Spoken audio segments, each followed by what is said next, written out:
Mejor morir de pie que vivir toda una vida arrodillado. La tierra es para quien la trabaja. Si no hay justicia para el pueblo, que no haya paz para el gobierno. El que quiera ser águila, que vuele. El que quiera ser gusano, que se arrastre, pero que no grite cuando lo pisen. Según estas son frases célebres de Emiliano Zapata.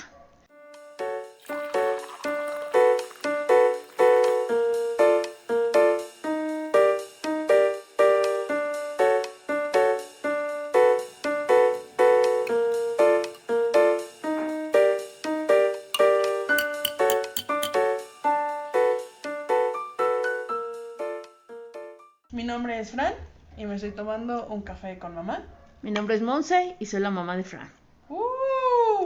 Ya por fin está más producido. En este momento me estoy escuchando hablar por los audífonos. No estoy escuchando música, es para monitorear el audio y asegurarme de que todo se esté escuchando bien.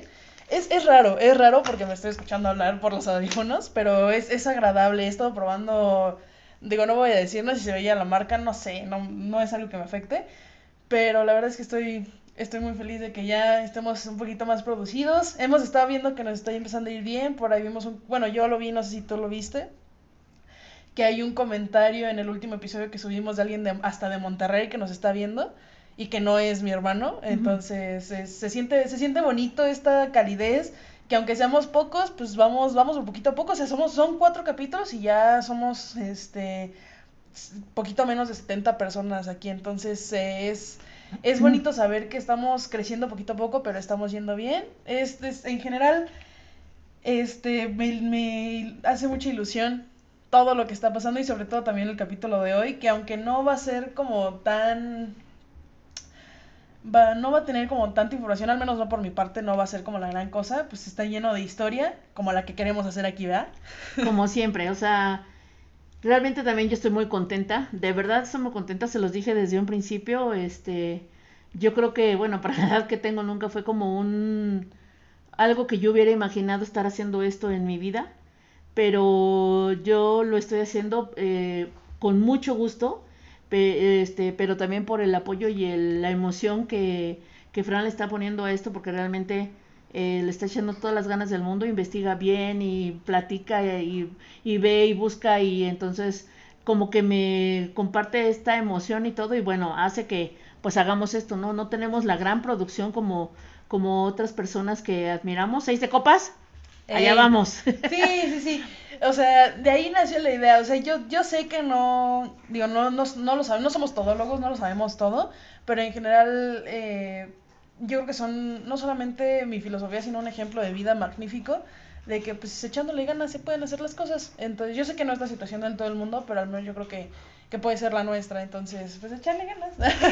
Y ver esto, o sea, bueno, pues que ahorita ya de poco a poco, y que ya vayan, porque como les dijimos la otra vez, realmente hicimos una lista. Estoy con que quiero mostrarles el cuaderno donde todo apunto, porque todo apunto en cuaderno, o sea, sí se nota la distancia de generación en generación, porque yo tengo mi cuaderno, sí uso la computadora, y bueno, todo esto actualizado, pero todavía sigo con mi cuaderno, y ahí tenemos todos los temas y los vemos y los platicamos y luego salen temas nuevos.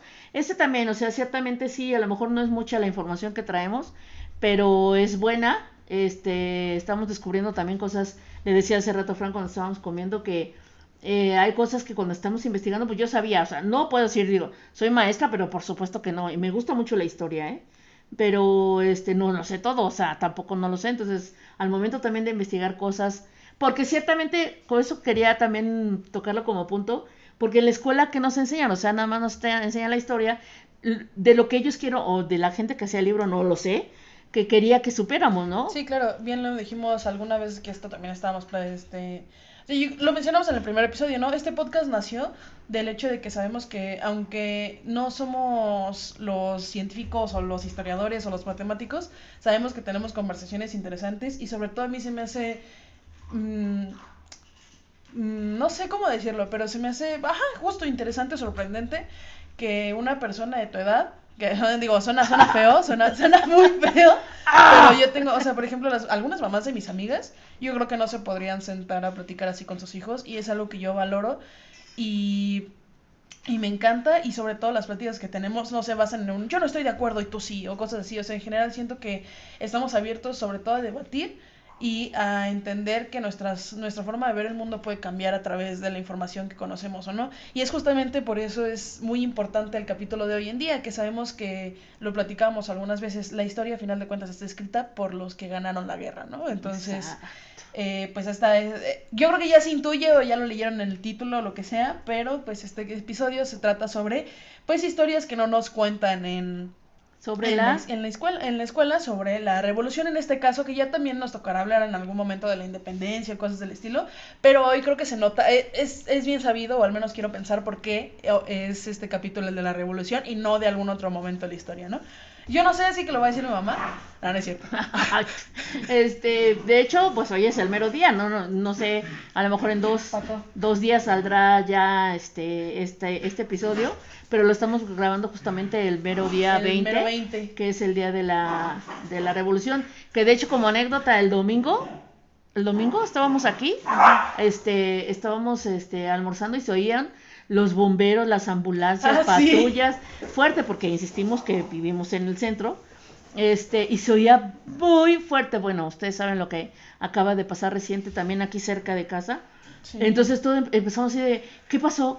Y entonces empezamos a investigar. Yo abrí el Face, porque ya saben que siempre vamos a encontrar información, y y no daba, o sea, Farhan estaba también ahí ayudándome a limpiar el patio. Y él dijo, pues ¿por qué se oye tan fuerte y tantos? ¿Y qué habrá pasado? Y así, ¿no? No, pues sí, ciertamente lo que nunca me acordé fuera que el desfile sobre el 20 de noviembre. Entonces eso fue lo que escuchamos ese día. Pero es que también tienen una suerte para atinarle a este tipo de eventos. Acaba de pasar esto y de repente escucha pa, y sí. Las ambulancias y todo, y sí, uno no sabe qué es porque...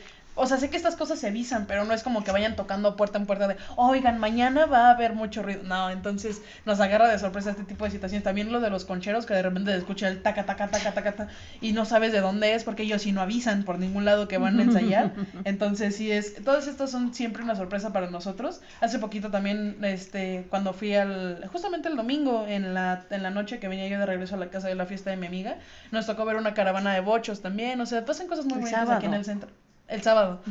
Pasan cosas muy bonitas aquí en el centro. Sí, muy bonitas, pero de repente pues también impresionan o no los esperamos. Sí, ¿no? O no nos avisan o no, sí. O no nos enteramos tampoco, porque pues también esa es otra, ¿verdad?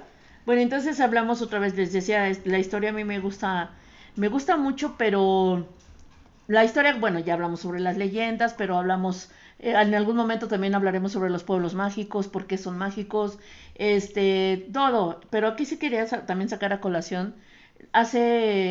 Cuando hablaba de papá, creo que fue el pasado o el antepasado, no me acuerdo bien, que yo les decía que esta situación, ¿no? De que él nada más había estudiado hasta tercero de primaria, pero que se devoraba los libros y sabía muchas cosas, de muchas materias. Pero tengo un tío también que él es hermano de papá, que también era trailero, ahorita ya está jubilado ahí en Atotonilco, con su una hermosa esposa y tiene 3 hijos, pero ellos viven solamente con una de ellas.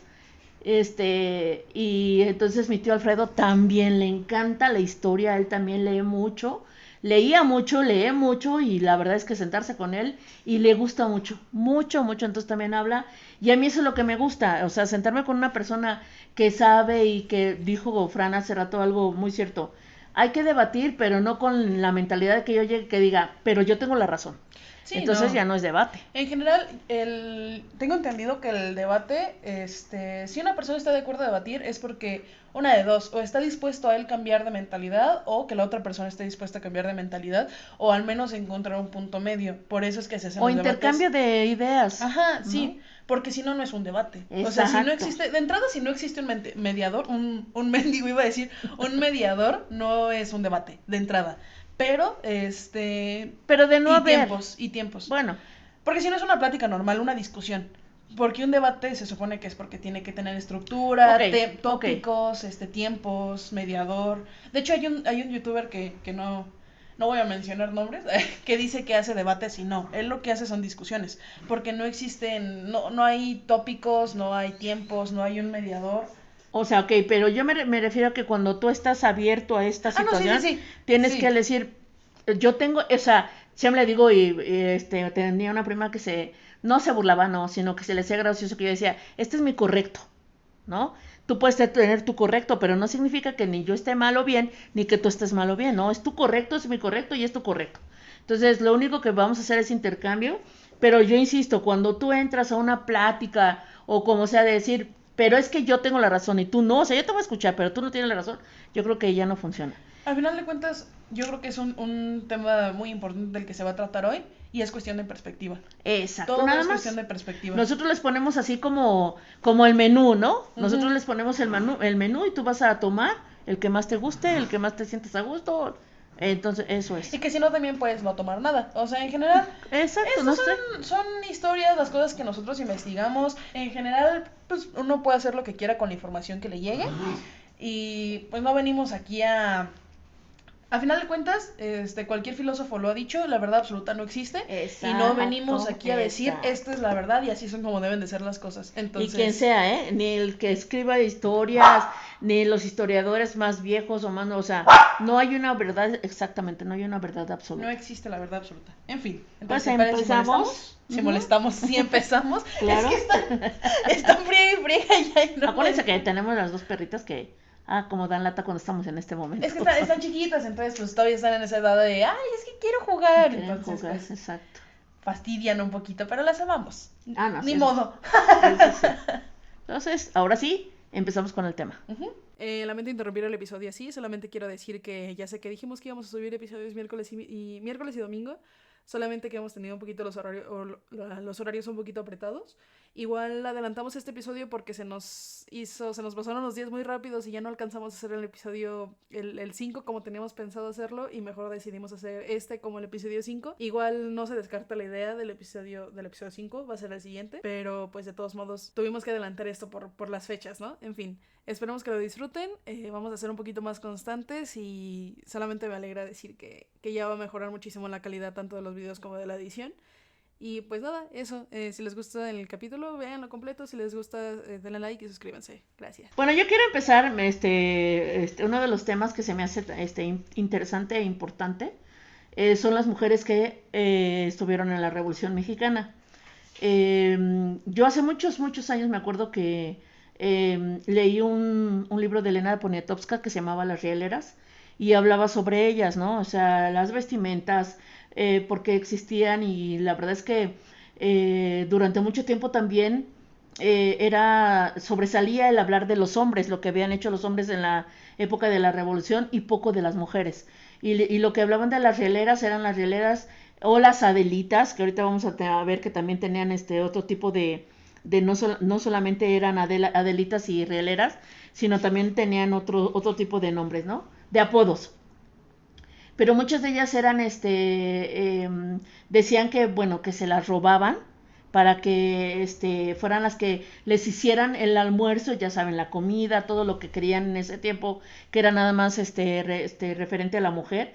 Y entonces ellas eran las que cargaban todo, o sea, para hacer la comida, que si el comal, el anafre, todo lo que necesitaban para hacer las tortillas y para hacer la comida, y ellas eran las que salían primero hacia el pueblo a donde fueran, para preparar el desayuno o el almuerzo para los revolucionarios que llegaban. Entonces, y las manejaban así nada más, o sea, de que eran lo único que hacían. Pero cuando yo leí este libro de las rieleras de Elena Poniatowska, o sea, si dices, no, o sea, por supuesto que además mandar primero a las mujeres también de todas maneras era arriesgado, porque pues eran las que iban a ver cómo estaba el lugar a donde iban a ir, para que los hombres pues de alguna manera eran los que iban a luchar, ¿no?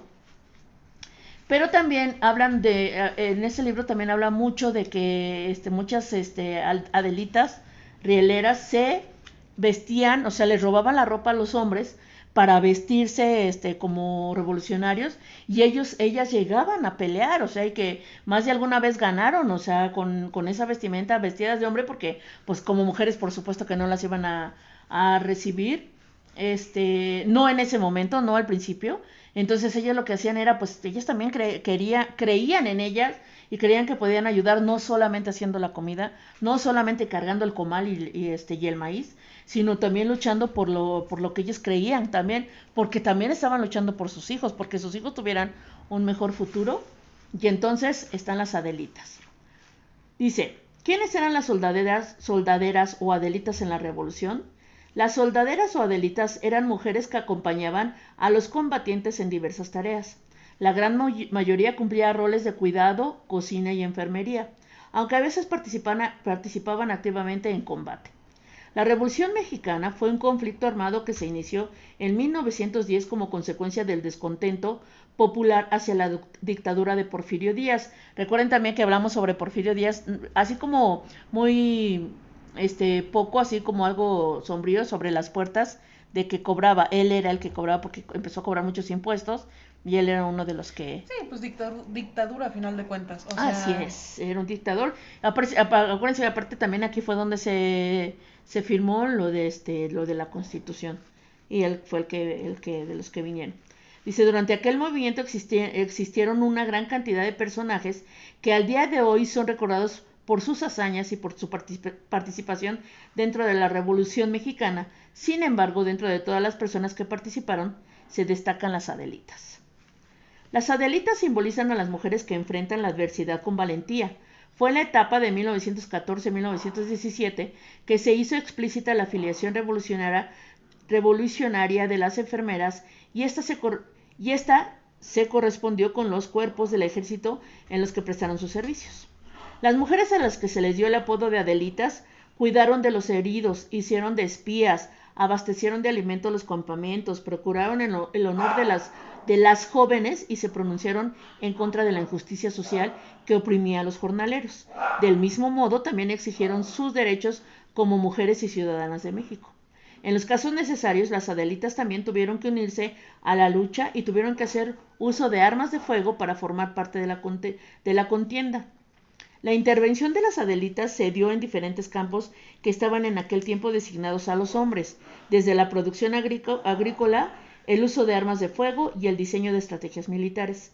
Algunos otros papeles que llegaron a desempeñar durante la contienda fueron dentro del periodismo, la fundación de clubes femeninos, el activismo político y la literatura.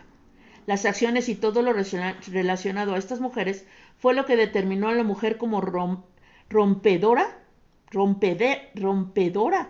de los esquemas sociales del patriarcado. Yo creo que eso también, perdón que te interrumpa, será un buen tema para tratar en algún momento lo de la lengua, ¿no? O sea, ahorita justamente que te sacó de onda la palabra rompedora, sí. Es este debate también que hay con, ¿cómo se dice? ¿Impreso o imprimido, no? Ajá.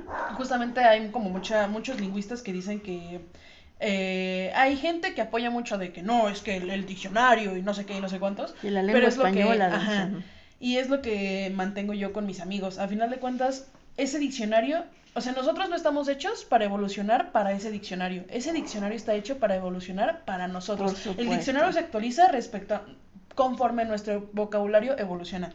Entonces, decir que es que la RAE, a mí no me importa lo que diga la RAE. Si aquí digo rompido y aiga, yo estoy bien.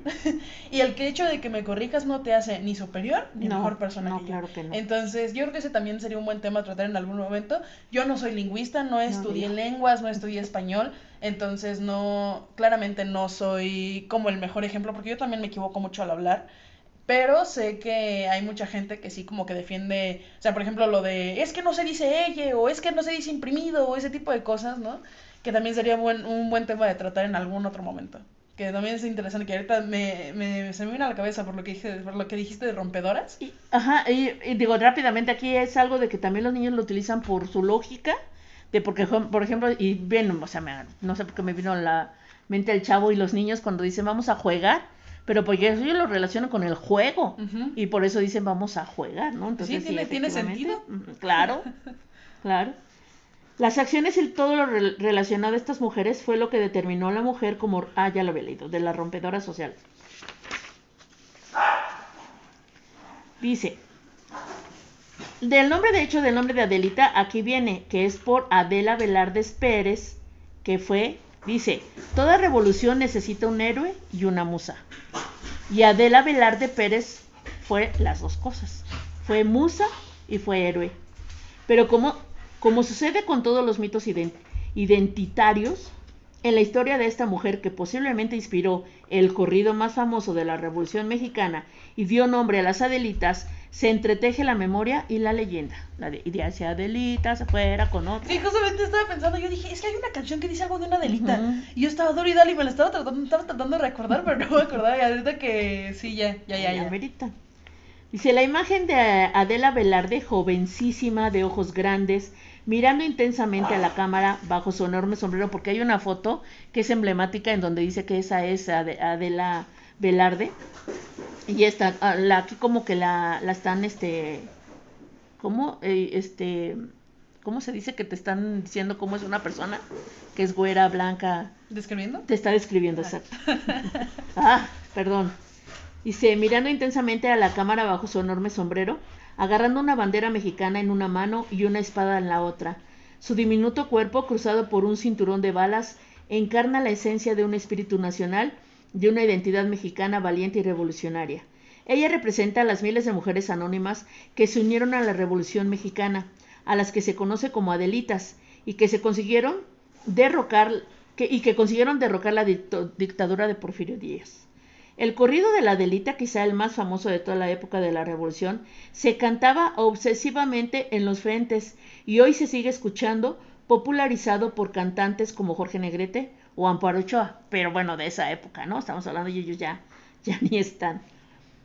Y pero aquí me nace también porque en algún momento también leí en algún libro que también los corridos que hacían en esta época de la Revolución era para darse, no sé si lo vas a tocar ese punto y si no me dices para que yo no lo diga, pero se mandaban mensajes en estos corridos de la Revolución, ok, y entonces tocaban porque esas daban información, porque bueno, pues en ese momento no tenían tantas maneras de comunicarse como nosotros, y a veces pues mandaban los recados con los revolucionarios en caballo o caminando, pero pues a veces los interceptaban y se los quitaban y todo. ¿Y qué hacían entonces? Pues en los corridos y en las canciones que hacían, porque ya ves que hacían su fogata para darles de cenar ahí a los revolucionarios las Adelitas, se ponían a cantar corridos y entonces ahí era donde daban mensajes para pues para lo que iban a hacer y que no, el siguiente paso que iban a dar y que no fueran descubiertos. Pues es que en general, mira, no, yo no lo tengo escrito, pero es que en general yo siento que desde que nació, la música está hecha siempre para dar un mensaje. Desde antes de que llegara los españoles, aquí era la música, pues la danza de la lluvia, la danza del sol, con la esos danza para instrumentos las tierras, hermosos, claro. Y, o sea, bueno, y con danza me refiero también a toda la instrumentalia que había detrás, claro, ¿no? En otros lados, los cantos gregorianos, por ejemplo, en Roma sé que también tienen su música específica, en las iglesias, toda la música de misa, o sea, en general, todo eso es, la música siempre ha estado hecha para mandar un mensaje, cualquier cosa. Así y pues en este caso lo utilizaban para mandarse mensajes entre ellos, ¿no? Entonces es interesante ser conscientes de que la música no es solamente para traerla escuchando los audífonos, sino también para enviar mensajes. Exacto. Y no estoy hablando de mensajes subliminales. Ajá, sí, no. O cuando de ese tiempo, no sé si escuchaste, pero antes cuando eran los discos de vinil, así que según te lo ponían al revés, ¿no? Que siempre casualmente eran mensajes del diablo, ¿no? Entonces, de Lola Diablo. Sí, exacto. Dice, bueno, pues entonces le estoy hablando de Adela Velarde Pérez y aquí dice que no hay como mucha información sobre ella, pero bueno, lo que se rescata, que también empieza a haber como mitos sobre su historia, pero según lo que se rescata está aquí. Se sabe que nació en el estado de Chihuahua, probablemente en Ciudad Juárez, en el año 1900, en el seno de una familia acomodada. Dice, según la biografía que el gobierno de México tiene sobre ella, que fue nieta del destacado general juarista Rafael Velarde, que luchó contra las tropas francesas. Siendo aún adolescente, se unió a las filas de la Revolución, apoyando a la Asociación Mexicana de la Cruz Blanca en labores de enfermería. Acuérdense que dijimos que las Adelitas así empezaron, siendo eran enfermeras y luego, que aquí van a encontrar así como historia que se me hizo interesante. Se formó parte de la División del Norte del Ejército Constitucionalista y posteriormente se incorporó al cuerpo del Ejército del Noreste. El 22 de febrero de 1941, Velarde fue reconocida como veterana de la Revolución por la Secretaría de Defensa Nacional Mexicana y, según el Museo de la Mujer, fue nombrada miembro de la Legión en Honor Mexicana en 1962. Al acabar la revolución trabajó en Ciudad de México como mecanógrafa en la administración de correos. En 1965 se reencontró con un coronel que había conocido en sus años de lucha, Alfredo Villegas, con quien se casó en 1965. Poco después la pareja se mudó a Estados Unidos, donde vivió hasta su muerte en 1971. Y yo ya había nacido. Ahí tenía 3 años. 3 añotes. Cuando murió la Adelita, debido a un cáncer de ovario. Sus restos yacen en el cementerio de San Felipe en el Río, en Texas. Esta es prácticamente casi la única información contrastada que se tiene de ella. A partir de ahí casi todos son relatos, más o menos fabulados, inspirados por el romanticismo de su personaje. Ahora, algo que no sé si lo vayas a mencionar tú, se me hace sumamente importante mencionar que de por sí las mujeres han sido como muy ignoradas a lo largo de la historia de todo el mundo, pero sobre todo en un país tan machista como lo es México. Ahora súmale la pobreza en el mismo país. Entonces, de por sí, si no se habla de las mujeres, mucho menos de aquellas mujeres que no estaban en la posibilidad económica que el resto. Porque si tú ves la historia de esta Adelita, bueno, de la Adelita, Ajá. pues era de una familia acomodada, de una familia es. con dinero, era nieta de un hombre con renombre. Entonces, o sea, a final de cuentas, yo creo que en general es muy triste que siempre que hablemos de historia tengamos que hablar de los que más dinero tienen, de los hombres que más dinero tienen, de los hombres que más mataron, en general, que es algo que yo menciono más adelante cuando hablemos de la persona de la que me toca hablar, porque va a ser sorpresa. Entonces, pero en general es eso, o sea, se me hace sorprendente y triste que de por sí no se habla de las mujeres en la historia, y de las que se habla son aquellas que vivían en familias acomodadas, o eran nietas de, o eran hijas de, y en general, bueno, fuera de Adelita, donde sí mencionan todos los actos que hizo, o al menos lo poquito que se sabe, la gran mayoría no es que cuenten su historia, sino es que cuentan, y es que fue la hija de no sé quién, y es que fue la sobrina, o eso fue la es esposa de no sé quién, ajá, o la madre de no sé quién. Entonces, es triste que eso sea lo que destaque nuestra historia. Por eso sí sabemos que también hay muchísimos héroes y heroínas desconocidas, que realmente sí siento, no, y creo que estoy segura, que fueron muchos más de los que están mencionando. Ahorita hay un historiador que se me fue el nombre, que fue el que te dije que si seguías, porque se me hace muy interesante, y él está hablando ya ciertamente de la historia real. Bueno, acuérdense que no hay una verdadera verdad, pero él sí está haciendo, hay una española también que habla cosas preciosas, pero este es un historiador mexicano que también sabe mucho y habla sobre esto de repente que pues que no fue tan bueno como decían estos revolucionarios, pero también habla de Miguel Hidalgo, que no es como lo pinta la historia, pero también dice, por ejemplo, de la piedra de Pípila, que según, bueno, o sea, muchas historias que él dice, sí. no pasó. Entonces es muy bueno. A final de cuentas, hay que ser conscientes que para generar nacionalismo en un país tenemos que tener héroes. Entonces, y sobre todo es más como, o sea, veámoslo desde el sentido que nosotros hemos sido criados con las guerras que hemos luchado y hemos perdido, porque México no ha ganado una sola guerra, una sola, y las que ganó eran internas. O sea, porque las que ganaron eran mexicanos contra mexicanos, nada más. Entonces, a final de cuentas, para generar nacionalismo en un país y para que después esos mismos paisanos digan, sí voy a defender mi país porque mi país es no sé qué, se necesitan héroes para generar nacionalismo. Entonces, por eso es que nos pintan a estos seres, casi los endiosan, diciendo, sí, no, y es que él se quitaba pedacitos de piel para darle de comer a los pobres. No es cierto. La gran mayoría de esas historias en donde los pintan como los seres de luz no son verdad. La gran mayoría. Porque a final de cuentas, para que un niño se sienta orgulloso de su país, necesita saber que en algún momento lo salvaron. Entonces, claro. Y es triste que no nos cuenten lo que verdaderamente sucedió, o que en general desconozcamos aquellas historias de quienes sí querían ver un país mejor, y quienes no fueron solamente a luchar porque tenían sed de sangre, porque tenían la necesidad de venganza, o porque solamente querían matar a lo güey. Claro. Lamentable, pero cierto. Y dice uno de los mitos que la retrata como una muchacha valiente y bella, cuyos ideales revolucionarios revolucionarios la convirtieron en un ejemplo para otras mujeres que se unieron al alzamiento, a las que hoy se conoce como Adelitas y que desempeñaron un papel fundamental en las guerrillas. En el caso de las soldaderas, también conocidas como rieleras, Juanas, Adelitas, Gauchas o Marías, así son conocidas, o sea, no solamente como Adelitas y rieleras, sino como Juanas, porque acuérdense que en ese tiempo, bueno, Juanas no, pero en ese tiempo, hace muchos años, todos tenían que tener el nombre de María y los hombres el nombre de José, ¿no? Entonces por eso eran Juanas, pero digo aquí también por lo de Juanas, el nombre de todas eran Juanas, Adelitas, Gauchas o Marías. Dependiendo de la región.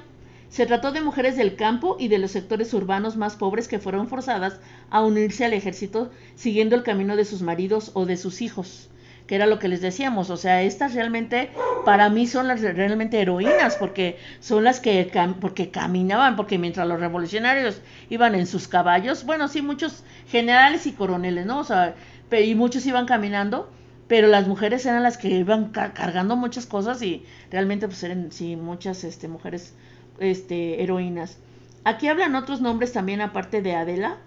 Habla de Dolores Jiménez y Muro, defensora de los derechos de las mujeres, la generala Carmen Vélez, la coronela María Quintera de Rivas, la teniente Ángela Jiménez, la generala Margarita Neri, Encarnación Mares, Juana Belén Gutiérrez de Mendoza, periodista de oposición a Porfirio Díaz, la profesora Elisa Cuña y Mariana Gómez. Las mujeres participaron de muchas maneras en la revolución. Algunas también digo, bueno, como Margarita Neri, que ya les mencioné, Elisa Griensen Zambrano, Encarnación Mares y la coronela María Quinteros de Meros lucharon en el mismísimo frente. Entonces, así es como esta es la historia de las Adelitas, más o menos como les decía yo, es una historia que no hay como mucha... Debe haber más escritos y todo que apenas están como no saliendo o gente lo está contando, pero insistíamos, hace mucho tiempo no figuraba ni siquiera que pensar, o sea, si no figuraba que las mujeres hubieran peleado o que estaban estas coronelas o que así, no fueran capaces exacto. Entonces, bueno, pero ahorita afortunadamente que bueno, digo, sí, después de mucho tiempo son héroes y hay que heroínas y hay que de verdad pues nombrarlas porque también hicieron mucho por nuestro país, ¿no? Justamente, bien lo acabas de decir, nombrarlas, porque al final de cuentas eran seres humanos también y también tenían nombres, ¿no? Porque justamente, creo que ya lo mencioné hace ratito, lo de que solamente se habla de aquellos que tenían dinero, entonces se les dice Adelitas por Adela, ¿no? Ajá. Que es maravilloso, que ya es un gran paso que se habla, aunque sea de una sola mujer, pero pues faltan cuantas, ¿no? No sé, a mí por este lado de la historia en general se me hace muy triste que tengamos una historia tan pobre en el sentido de cuántas fueron las que pelearon, cuántas fueron las que salieron y que debe haber muchos y quiénes fueron, porque pues se hablan de números nada más, se hablan de cantidades, no de seres humanos. Entonces, siguiendo por la línea de la revolución, porque de eso estamos hablando, hablemos de un ser que más abajo lo mencionaré, que se me hace toda esta información lo saqué de leyendas legendarias. Es muy poca porque al final de cuentas no iba a aventar la hora y 50 que ellos dijeron, nada más repitiendo lo que ellos dijeron en su capítulo. Yo saqué como lo que más pues era como necesario fuera de lo que ellos contaron, porque ellos tienen 2 capítulos sumamente extensos con mucha información, que son 2 capítulos muy buenos. Y yo lo único que saqué era para la reflexión final y es interesante lo que hablaré a continuación. Cuando somos chicos y tenemos la edad suficiente para hablar de las guerras que han habido en nuestro país, nos hacen conocer la historia de nuestros héroes, o al menos eso creemos, puesto que no todo es lo que nos cuentan y no todo lo que nos cuentan es verdad. Hoy hondaremos, descubriremos y analizaremos si aquellas historias de la revolución son como nos las cuentan, o si en verdad hemos vivido rodeados de héroes falsos en una historia llena de mártires. En la preparatoria recuerdo haberle dicho a mi maestra de historia que quería hacer mi exposición sobre lo que verdaderamente había pasado con uno de los revolucionarios más aclamados de la historia. Le comenté que este personaje no era más que un asesino y violador en serie, que era despiadado, que era de todo menos un héroe. A lo que ella me respondió que dicho hombre no era capaz de hacer esas cosas y por lo tanto me negaba la exposición, porque no serían más que falacias. Esas fueron sus palabras, y hoy vengo a restregárselo en la cara.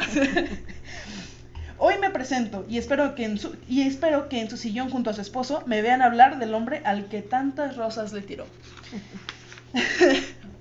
Es que, y esta es una historia verdadera. No sé quiénes de mis compañeros estaban conmigo en ese momento cuando quise hacer la exposición de este señor, pero esas fueron sus palabras. Me dijo, no, es que él no era así, es que él no sé qué, como si se hubiera sentado a tomar un café con él. Lo conociera y fuera su familia, ¿no? Sí, como si hubieran sido mejores amigos. Y sí, no, eso fue lo que me dijo.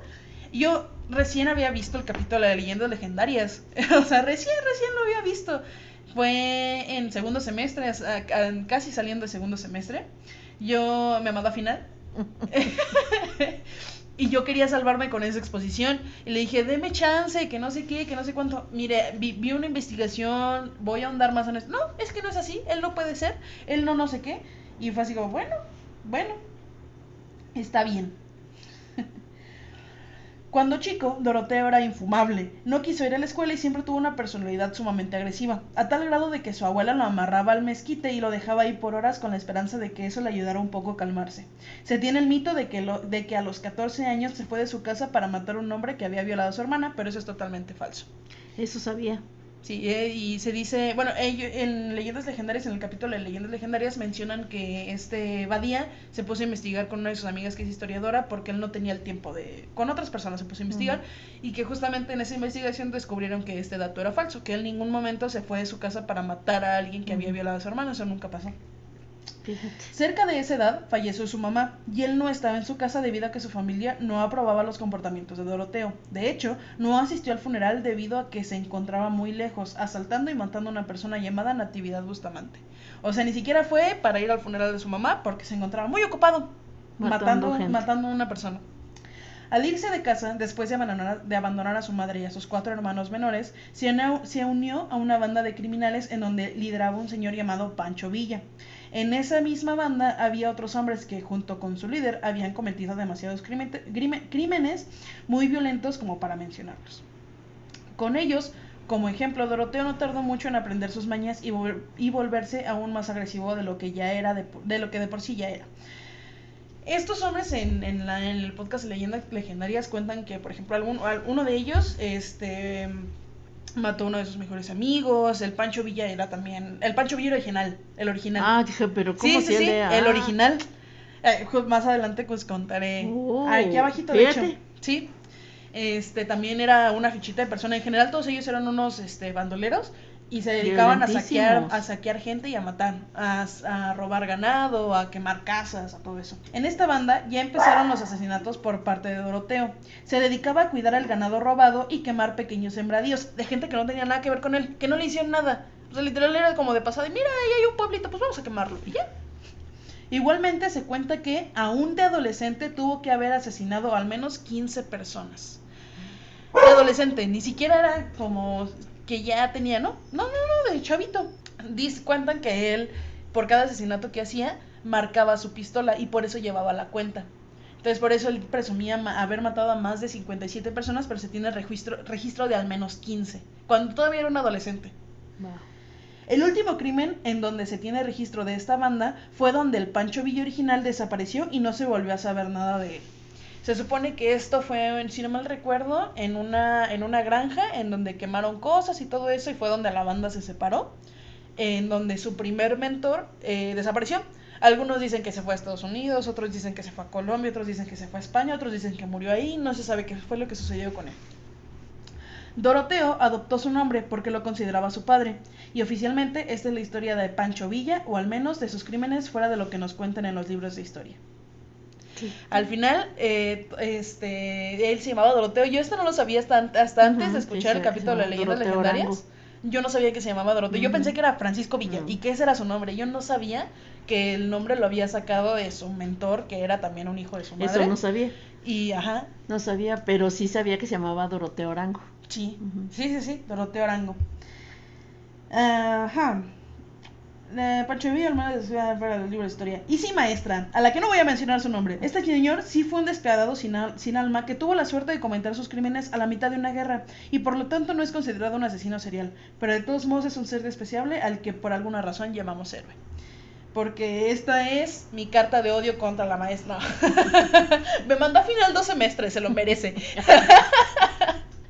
No, pero sí, después, de perder a su primer... Él tenía 3 mentores, según yo. A ver, acabo de escuchar el episodio ayer y ya se me olvidó. Pero él tenía 3 mentores, el Pancho Villa original y 2 más. El Pancho Villa original desaparece, al otro lo meten a la cárcel y se muere, y al segundo lo matan enfrente de él. O sea, en general, sus 3 mentores, que los 3 eran unos violentos desgraciados, mueren, y él empieza a ser igual que ellos. Pero imagínate los 3 juntos tratar de ser mejor que ellos, por eso se volvió todo odioso. No, era cuando explotó la revolución, porque recordemos que esto fue en un lapso de poquito tiempo. Y Porfirio Díaz había perdido su régimen, Francisco I. Madero le otorgó el indulto, y por lo tanto cualquier crimen que Pancho Villa hubiera cometido antes del 20 de noviembre de 1910 no iba a tener sus consecuencias, porque peleó en las filas de Francisco I. Madero. Entonces fue así como, mira, mataste gente, mira, no te preocupes, ya, no pasó nada, ya todo bien, todo correcto, ya te puedes ir a tu casa. Cuando Francisco I. Madero dio las tropas de Pancho Villa a otra persona, ya no le gustó estar de ese lado y prefirió mejor irse con Pascual Orozco, quien lo rechazó diciendo que no quería bandoleros en sus filas. Eso lo rechazó con una carta, le dijo así como de, yo sé que tú eres un criminal y la neta no te quiero de mi lado, así que, órale. Ahuecando el ala. Ajá. Viendo que nadie lo quería en sus filas, se unió a la División del Norte, en donde comandaba Victoriano Huerta, en donde lo acusaron de unos crímenes, entre ellos robos, asaltos, bla, bla, bla, y lo enviaron a fusilar. Pero detrás de ese bigote mal arreglado no se encontraba más que un ser cobarde que se negaba a morir, y por lo tanto se hincó de rodillas pidiendo misericordia, la cual se le fue otorgada. O sea, sí, mataba a quien se le pusiera enfrente con la mano en la pistola, con la pistola en la mano, pero... Con la mano en la pistola. Con la pistola en la mano, pero en el momento en el que se la quitaban y lo amenazaban de muerte, entonces detrás del bigotito se le hacía demasiado grande y no tenía ni dónde esconderse. Claro. Entonces, pues, como muchos de ahorita que con una pistola se sienten muy hombres. Sí, se sienten muy valientes, pero en el momento en el que se las quitas, pues ya no saben ni qué hacer. Sí. Y pues lo mismo le pasaba a este hombre en el momento en el que se dio cuenta que ya no tenía cómo defenderse, entonces ahí sí se hincó para rogar piedad. Piedad que él no otorgaba a sus víctimas, que es lo que mencionaré más abajo. Lo enviaron a Tlatelolco, a una cárcel, para después ser enviado a otra, en donde cumplió solamente 8 meses de su condena, ya que logró fugarse y escapar a Estados Unidos. Durante ese tiempo hubo un cambio de mandato en México, y Villa regresó, solo para saber que aquel que lo había rechazado en sus filas ahora era quien gobernaba el país. Es ahí cuando decide ponerse en contra del presidente Victoriano Huerta. Pues esto es, o sea, como digo, yo omití mucha información del podcast de Leyendas Legendarias. Si lo quieren escuchar, neta, súper vale la pena. Además, pues hay muchos chistes y todo eso, ¿no? Esto es nada más la historia muy resumida para hacer... Bueno, ya será la reflexión final, ¿verdad? Pero sí, se escapa a Estados Unidos, sucede lo de la escena trágica y todo eso. Entonces, Victoriano Huerta se mete al poder y es cuando Villa dice, mire, ya cambió de régimen, vamos de regreso. Y ya.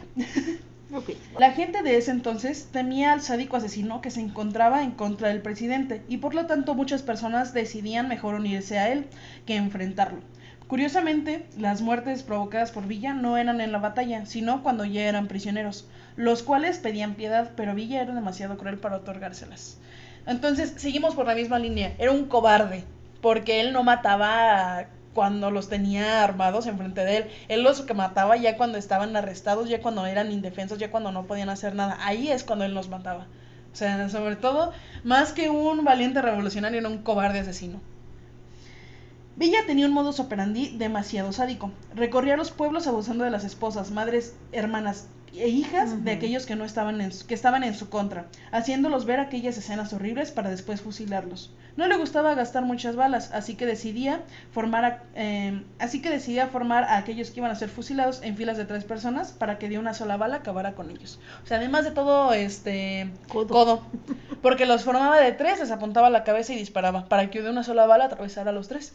Así era lo que hacía él. Recorría pueblos, pueblos que conquistaban, pueblos en donde abusaba de las mujeres y mataba a los hombres. Eso era lo que hacían. Él y su grupo de amigos, porque no solamente era él, o sea, eran todos los asesinos que estaban alrededor de él. Esto es una probada de lo que en nuestro país, específicamente en nuestros libros, llaman un héroe. Un ser desalmado, sin ganas de ver un país próspero, suertudo y cobarde. En general, es solo un pequeño vistazo a que nuestra historia tiene más matices, no todo es blanco y negro. Recordemos que en la guerra no existen los buenos o los malos, solo seres humanos que defienden una ideología y matan por ella, o en este caso, algunos solo son personas sin alma que quieren ver sangre correr por sus manos. No todo es lo que nos cuentan y no todo lo que nos cuentan es verdad. Sé que es muy poco, sé que es muy resumido, pero es nada más para que se den una idea del ser tan despreciable que era este señor. Doroteo Arango, mejor conocido como Pancho Villa, no es ningún héroe. O sea, no es como nos lo pintan, él no era un pan de Dios. Perfectamente recuerdo que cuando estaba hablando con la maestra, yo no me quedé de manos cruzadas y le dije, no, pero es que yo le puedo mostrar la investigación, no necesito que usted me dé permiso, le puedo traer las hojas impresas si quiere. Y le dije algo de que él abusaba justamente de las niñas y me dijo, no, él puede ser un asesino, pero un pedófilo jamás. Y dije, a ver, o sea, entonces, ¿qué? Está bien que mate gente siempre y cuando no abuse de los niños, que de todos modos lo hacía. O sea, no es como que también se ahorrara esa parte, no, también lo hacía. Y entonces, no sé, mi enojo con esa maestra es por muchas cosas. Con esa maestra tengo un par de historias, chistosas, pero es eso, o sea, se me hace muy hipócrita de su parte que siendo historiadora, porque ella es historiadora, bueno, no es cierto, estudió contaduría, pero se metió a dar clases de historia porque sí, y supongo que por eso sabe mucho de historia. ¿Qué puede ser? Sí, claro. Y además yo tampoco he sido muy bueno en la historia nunca. O sea, sí, yo podría sacar 10 en el resto de materias, pero en historia siempre sacaba 6 o menos. Y el punto es eso, que ser conscientes que no, lo que nos cuentan en los libros a veces no es 100% verdad.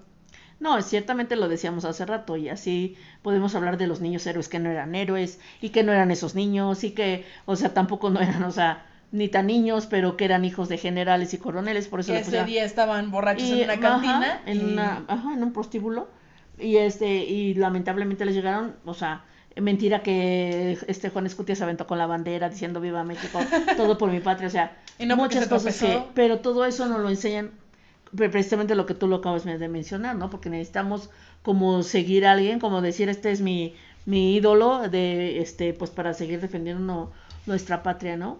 Y lo que sí también sabía que alguna vez pues yo leía o escuchaba, sabía un abuelo de uno de conocidos también que bueno, él también ya estaba grande y como que creo que la historia era más más real viniendo de gente tan grande que estuvieron, pues le estoy diciendo que yo tenía 3 años cuando Adela, la famosa Adelita, que si, ¿cómo decía?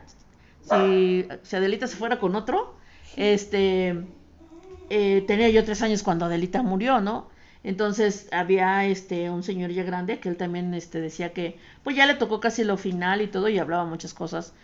Y decía que igual era Zapata, ¿no? También Zapata era de tan cruel como Pues Francisco que todos Villa. ellos eran una fichita, o sea, es que hay que ser conscientes que al final de cuentas las guerras, lo acabo de decir, no existen ni los buenos ni los malos. No. Entonces, esta gente lo único que se dedicaba era matar para defender una ideología y hasta donde yo sé matar para defender algo que tú crees, no está Y bien. lo que hacía entonces, por ejemplo, me acuerdo de una anécdota que fue la que me impactó a mí, fue que cuando había bebés, porque efectivamente lo que hacían, porque cuando llegaban a saber que a qué pueblo iba toda la, ¿cómo le llaman? Bueno, pues toda El la gente, batallón, no sé. ajá, todo el batallón iba, entonces sí había muchas mujeres que escondían a sus hijas, porque efectivamente eso es lo que pasaba. No solamente era Pancho Villa Ah, pues y sí, Zapata, ¿quién de nuestro familiar cuenta que escondieron a una de sus Sí, que primas las o algo así? escondían porque, o sea, las veían y se las robaban. Y Ah, creo que fue mi tío Alfredo. tuvieran 14 años, tuvieran 15, 13, la edad que tuvieran ellos fueron unos señores ya grandes, o sea, la edad que tuvieran las niñas, se las llevaban. Entonces muchos lo que hacían era esconderlas.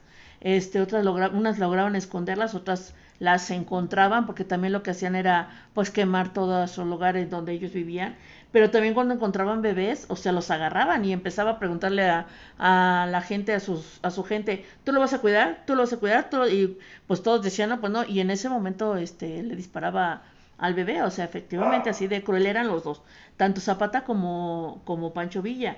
Mencionaba como anécdota, porque también alguna vez ya hace varios años, salió no sé qué descendiente, bisnieta, no sé qué precisamente de Pancho Villa, y ella decía, ¿no? Que es que su mamá le contaba que que Pancho Villa además se casó muchas veces por la iglesia, porque además era muy creyente, perdóname. Sí, eso lo mencionan en el segundo episodio de Leyendas Legendarias. Yo solamente vi el primero porque era como lo más...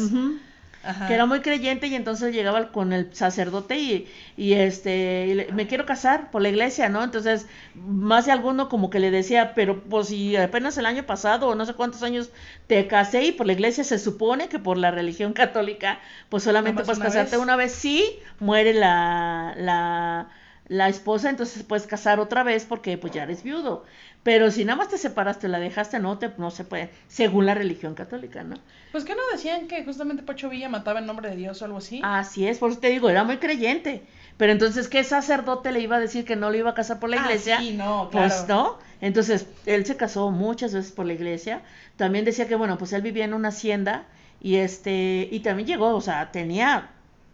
Tan solo en ese momento decían que medios reconocidos eran 30 y tantos, o sea, tuvo muchos hijos. O sea, supongamos que está hablando de los mínimos. Reconocidos, porque pues bueno, pues hablando de todas estas violaciones que en muchos casos dejan embarazos no deseados, también igual llegó con la esposa, no me acuerdo el nombre de la esposa, la última, la que tuvo, o sea, que llegó con ella y le llegaba con, este es mi hijo y lo tienes que cuidar. Y la mamá, o sea, ya saben, aparte sumisas y aparte el miedo y el terror que le pudieran tener a ese hombre, pues era de, pues bienvenido hijo, ¿no? Aunque no fuera de ella. Entonces sí, efectivamente, o sea, hay muchas cosas de las que se platican. Ojalá aquí, la verdad es que a mí me hubiera gustado tener sentado en esta silla a mi tío Alfredo, y en otra silla igual de importante a mi papá, porque nos hubieran contado historias también tan fascinantes. Incluso a mi hermano Alejandro, porque déjenme contarles que él también sabe mucho, él también lee mucho, y también nos hubiera contado muchas cosas. Yo cuento las cosas pues que yo he leído hace mucho, que escuchaba de las personas que les digo, que gente grande, porque a mí me encanta platicar así con gente grande, porque las historias son más reales, más cercanas a la realidad, y bueno, de algunos libros también que bueno, alcancé a leer, ¿no? Y sobre eso es que nosotros estamos platicando ahorita, sobre la investigación que hicimos. Por ejemplo, yo nunca supe de esto del Pancho Villarreal. El Pancho Villa original. No sabía. Él decía, de hecho, en una de los, no sé si es como autobiografía o algún texto que escribió Doroteo, que él decía que en el momento en el que el Pancho Villa original fallece o se va o desaparece, él dice que él lo veía como su padre, y como él y como Doroteo y Pancho Villa eran la misma persona, iba a adoptar su nombre como Pancho Villa hijo. Esas fueron sus palabras, o sea, ¿qué tan mal de la cabeza tienes que estar para admirar a un hombre tan sádico? Y para decir orgullosamente, quiero adoptar su nombre y llamarme Pancho Villa hijo. Pues tenías la misma mentalidad. Yo me acuerdo que cuando fui a Chihuahua, ahí estaba había una de sus haciendas. Nosotros fuimos, pero yo estoy hablando que pues yo estaba muy jovencita. Fui con una que en ese momento era mi amiga, y mamá tenía familia, conocidos allá, y nos recibieron allá en Chihuahua, una señora hermosísima que nos recibió en su casa, y ahí uno de sobrino familiar de la señora era la que nos paseó y nos llevó precisamente a la casa de Pancho Villa, en una de sus haciendas, y ahí estaba el coche donde, ya ves que lo matan, según lo invitan a un bautizo, así una cosa así, y cuando va a pasar, pues se fue todo tramaron, organizaron su asesinato. Se pusieron todos de acuerdo para matarlo. Cuando pasó por la calle, pues le empezaron a disparar, y ahí fue cuando muere, y según él era una de esos coches antiguísimos, a mí hablo del coche, ¿no? Pero sí, según ahí te enseñaban las balas todavía que tenía. Había una, porque acuérdense que también en ese tiempo habían llegado los menonitas, que son los que hacen los quesos y y que además es un grupo muy cerrado, que no permite entrar a nadie más, o sea, por eso entre ellos tienen todos sus familiares y todo, ¿no? Y ahí había un carruaje que según le habían regalado a Pancho Villa los menonitas. Entonces, la casa, a mí eso, por lo mismo que te digo, de la historia, es la que me impacta, la que me gusta. No, pues recorrer su casa y ver todavía muchas cosas que él utilizó, que su esposa, no me acuerdo si se llamaba Teresita, su esposa, no estoy segura. No me acuerdo bien. Pero bueno, pues ahí había muchas cosas. A mí eso me impacta, llegar a contar, por ejemplo, que lo que decíamos de estas leyendas de la Casa de las Arpías, de la Casa de la Llorona, de la de Santa Rosa de Viterbo, y ya ir a ese lugar, entonces es cuando dices, wow. Entonces de ahí también visitamos donde fusilaron a Miguel Hidalgo, y también ahí fuimos. Entonces eso me acuerdo, ¿no? O sea, como anécdota cuando fuimos, ver la casa, o sea, hacienda. Algo que se me olvidó mencionar es que Pancho Villa era un racista. Clasista y racista. El punto es que él odiaba a los españoles. Bueno, a los extranjeros en general. Cuando estaba al mando, hizo como muchas reformas, o lo intentó al menos, para perjudicar a todos los extranjeros que vivían aquí en México, entre ellos los españoles. Porque era un racista. O sea, de plano sí odiaba, pero así odio jarocho a quienes no fueran parte de aquí de México. A final de cuentas el nacionalismo funcionó de alguna u otra forma. Bueno, una de las, no sé si llamar leyendas, mitos, anécdota de esto de la revolución, es los famosos 41, ¿no? Que No 40. No, 41. Porque decían, no, yo me acuerdo que sí decían, ¿cómo? Que de los 39 se pasaban a los 41, o de los... Bueno, es que en ese tiempo eran los 40. Pero aquí lo mencionan y voy a hablar sobre los famosos 41. Dice, desde hace más de 100 años, algunos mexicanos asocian el número 41 con la homosexualidad masculina. El origen es un baile al que acudieron 42 hombres la noche del 17 de noviembre de 1901 en el centro de la Ciudad de México. Desde hace más de 100 años, algunos mexicanos, la asocian con la homosexualidad, como lo mencioné. Dice, la mitad vestía, de estos 42, la mitad vestía ropa de mujer y varios de ellos eran personas adineradas y formaban parte de la élite social de esos tiempos. El festejo fue interrumpido por la policía, que arrestó a casi todos. Solo uno logró escapar y 41 quedaron atrapados. El caso fue uno de los mayores escándalos sociales de la época, conocida como el Porfiriato, pues el presidente en esa época era Porfirio Díaz. Porfirio Díaz, también una fichita de ser humano. Yo creo que todos. Pues sí. De hecho, según una leyenda muy conocida en México, quien logró escapar esa noche era su yerno, Ignacio de la Torre y Mier. Pero no escapar, porque no escapó. Lo dejaron irse, por el título por quién era. Por quién era. Dice,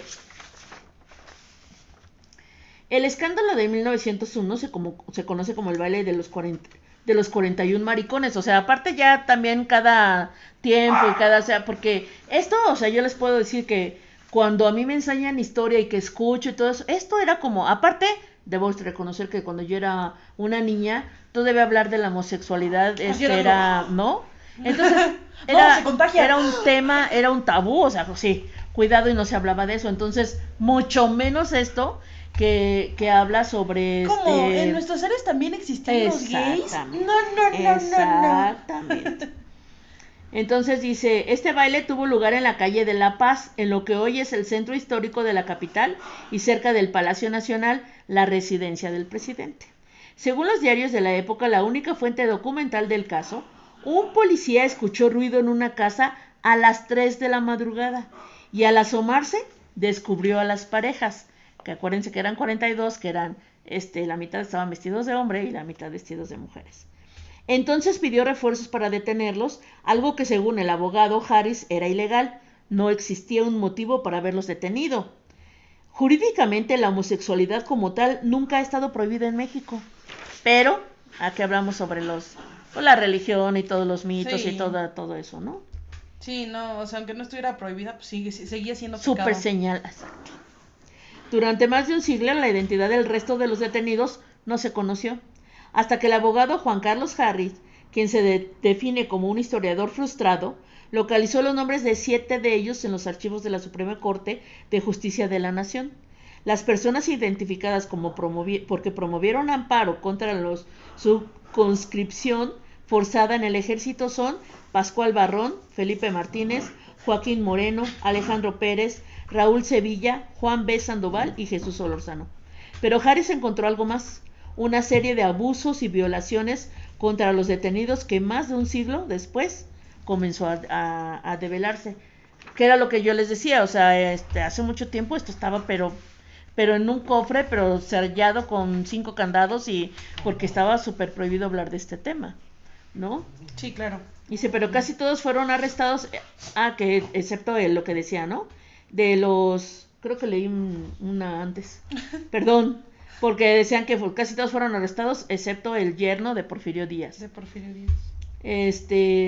Dice, cuyo nombre había sido borrado de la lista para evitar el escándalo político. Como pasa con todos y a la fecha. Que bueno, yo siento que ahorita, digo, haciendo así, como que ya son más descarados los hijos de los políticos y de, así de que les vale y se creen la prepotencia de decir que yo soy hijo de no sé qué, ¿no? Pues sí. Dice, luego fueron obligados a barrer las calles de la capital mexicana con la ropa del festejo. Algo que también fue ilegal, pues ninguna ley establecía esa sanción. Otro abuso fue el escarnio en los periódicos, incluso se publicó una canción para burlarse de ellos. La composición se llamó El Corrido de los 41 y fue acompañado con grabados de José Guadalupe Posada. El artista es uno de los grabadores más importantes de México, autor del famoso personaje La Catrina, que elegantemente representa la muerte. Con este escándalo nació la leyenda de los 41, pero aún aquí no termina la historia, Dicen que tuvo un trágico destino. En las horas siguientes a la redada, varios de los detenidos fueron puestos en libertad. Juan Carlos Harris cree que pagaron a la policía y a las autoridades de la capital para conseguirlo. Qué raro si eso no pasa en México. Fue el caso de los más adinerados, o quienes formaban parte de las familias conocidas en el entorno social del Porfiriato. El resto, sin tantos recursos, fueron incorporados por la fuerza en el ejército. Varios fueron enviados a combatir en la guerra de castas, que en ese entonces se liberaba en Yucatán y en el sureste del país. Fue una especie de destierro, y la única forma que encuentran para hacerlo es metiéndolos al ejército, una especie de leva, según el abogado. No se conoce el destino final de ellos, aunque según Harris y algunos historiadores que investigaron el tema, murieron en las batallas. Aunque no se ha documentado, es muy posible que dentro del ejército hayan sufrido abusos porque nunca se ocultó a los soldados la razón de su reclutamiento, dijo el abogado. Fueron detenidos, sufrieron un escarnio fuertísimo, explicó. Es una cuestión muy grave y no nada más las tonterías que ciertos grupos sociales lanzan. Esto fue hace más de un siglo. Por eso es importante identificar a quienes fueron detenidos, dice el abogado, pero sobre todo reconocer cuál fue su destino.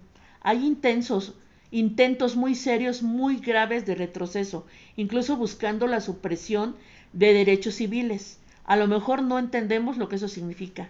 Es algo muy grave. Sí, al final de cuentas, si quieren ver un poquito más de lo que de esto que sucedió, no sé si sea históricamente correcto, pero Netflix tiene una película que se llama El baile de los 41. ¿De Cuarón, no? Sí. Uh-huh. Y al final de cuentas se habla precisamente de este yerno que descubre este lugar y va un par de veces hasta que llega la redada policíaca. Uh-huh. ¿Policial? Hasta que llega la redada policial, los meten a todos a una misma celda y a él es el único al que sacan en ese momento. La escena final de esta película es el protagonista, Ignacio, no sé qué, no me acuerdo cómo se llama. ¿Guillermo? No, sí era Ignacio. Ignacio, ¿qué? Perdón, no me acuerdo el nombre. Soy pésimo para los nombres, ¿ok? Una disculpa. Bueno, pero el punto es que él, la última escena que muestran es él con su esposa e hija en una comida en donde él empieza a llorar. Pero, o sea, quieto, mirando, o sea, con una mirada apagada, mirando hacia abajo. Y ya, pues justamente retratando esto de que él en ese momento tenía una pareja, un novio, que fue mandado justamente a las filas de Ignacio de la Torre y Mier. Ignacio de la Torre. Fue enviado precisamente a la guerra y no sobrevivió.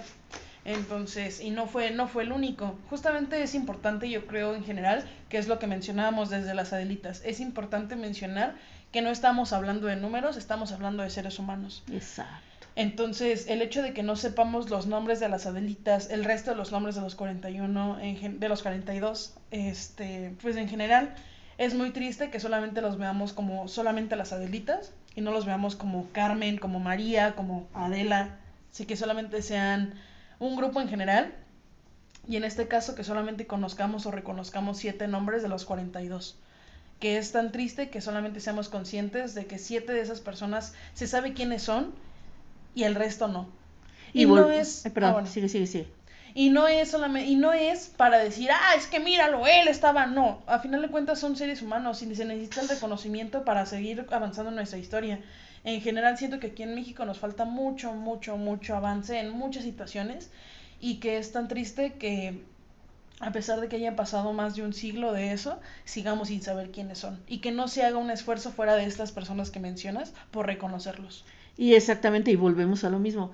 ¿Quiénes son los reconocidos? ¿Quiénes son los nombres que salen ahí? Los nietos de, el hijo de, el yerno de, la familia con dinero, siempre. Los que pudieron pagar, o sea, el que tenían el dinero y el de poderlos guardar, y para que no hicieran escarnio como hicieron con los otros, Y ni siquiera estaban cometiendo un crimen. Por un lado, tenemos al macho, al hombre, si es heterosexual, matando pueblos completos, violando a muchas personas, bueno, violando en serie, matando en serie, secuestrando personas, secuestrando ganado, y a él sí lo tenemos en estatuas, con su nombre grabado en oro, y por otro lado tenemos a gente que no estaba haciendo ningún delito y terminaron muertos. Así es.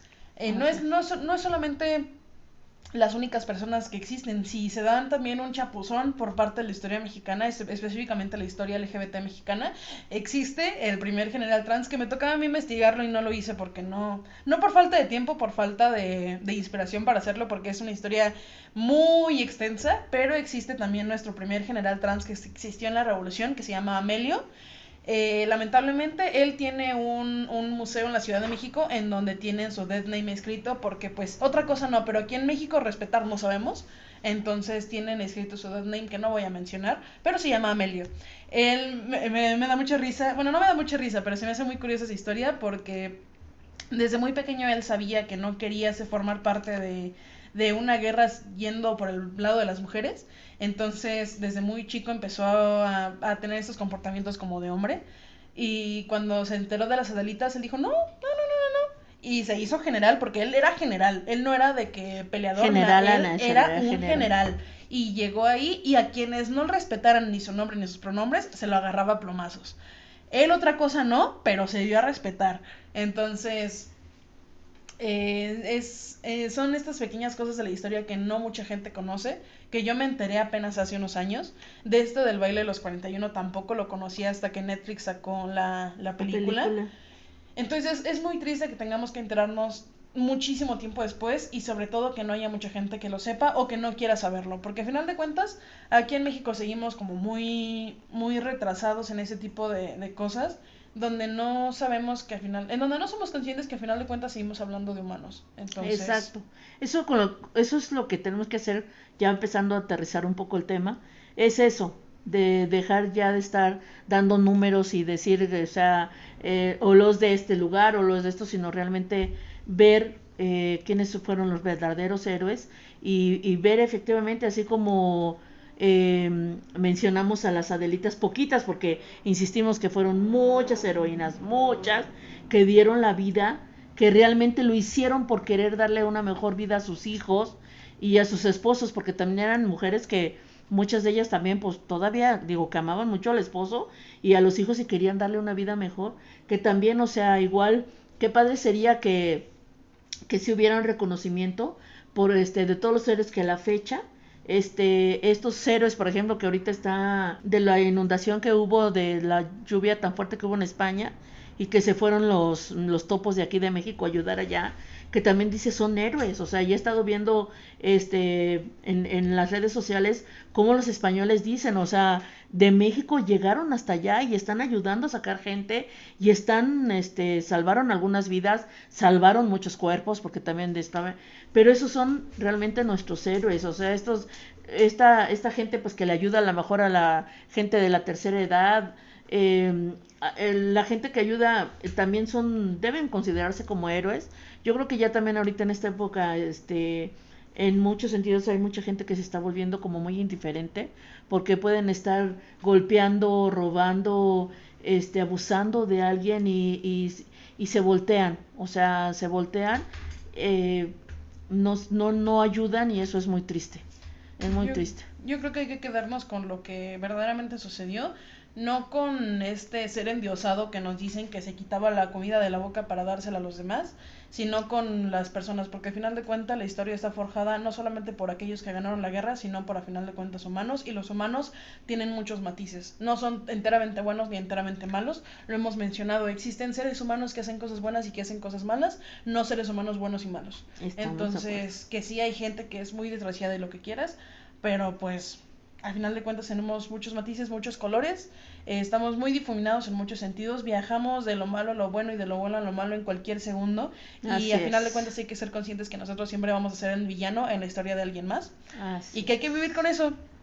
Hay que reconocer a quienes verdaderamente quisieron formar un cambio en nuestro país y saber que aunque nos cueste y vivamos en un país lleno de violencia, lleno de corrupción, lleno de odio, también nosotros podemos ser parte de ese granito de arena y forjar la historia que a nosotros nos hubiera gustado que hubiera sido la que se contara en los libros y no aquella historia que aquellos que tienen el dinero cuentan.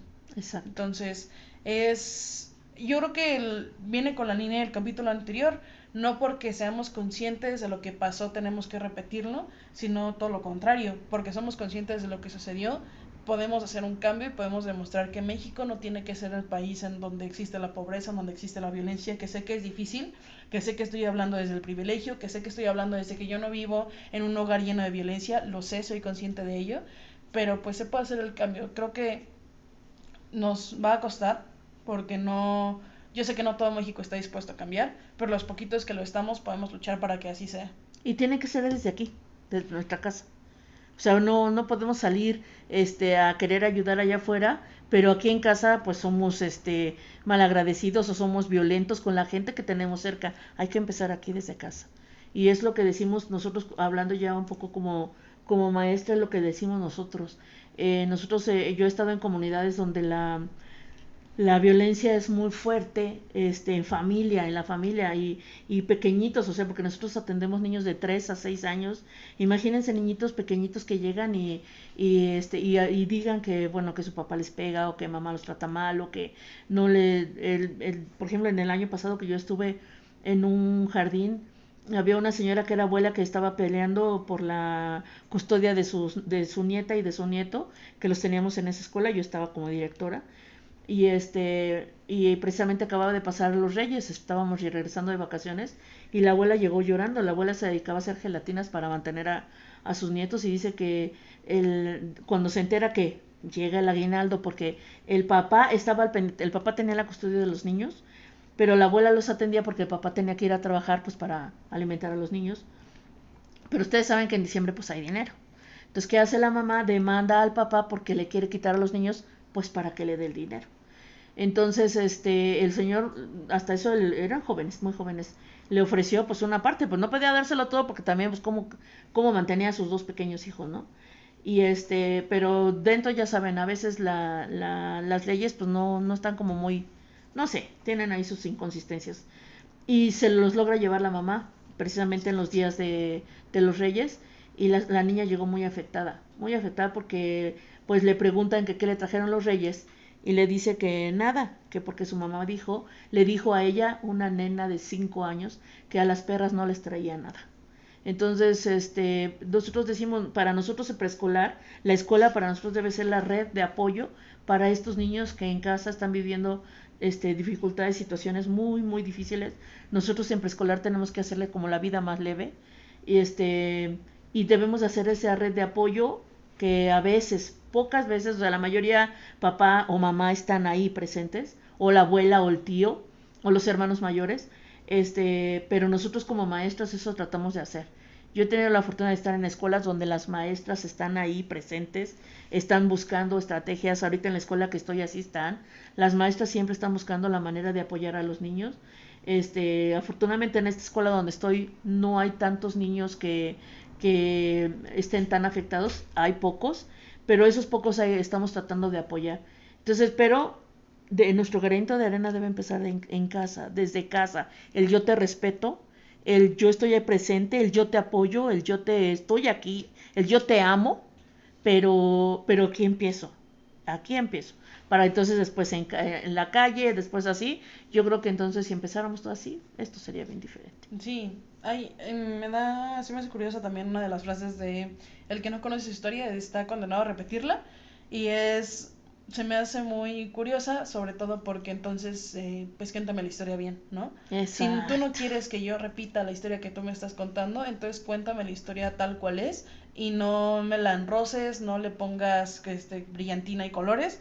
Cuéntame de quienes verdaderamente fueron asesinos, cuéntame de quienes verdaderamente fueron los héroes, cuéntame lo que verdaderamente sucedió, y no lo que y no lo que la historia, no, perdón, y no lo que el país, el gobierno, los libros, lo que tú me quieras poner, me quieran contar. Cuéntame lo que genuinamente sucedió si no quieres que yo repita esa historia. ¿Cómo dice esa de, me acuerdo porque tu tío Edgar la decía, esa de Caperucita de Oro, la Caperucita Roja era la héroe de la historia, pero y el lobo feroz era el villano? Ajá, no, pero ¿cómo decía esa frase? Pero porque nunca escucharon la versión del lobo, decía algo así, ¿no? Ajá, sí, en la versión del lobo, Caperucita era la villana del cuento, algo así. Algo, entonces hablamos de que siempre hay que, yo siempre lo he dicho y se los comenté desde la otra vez también, lo comentamos, que hay que escuchar siempre las dos versiones.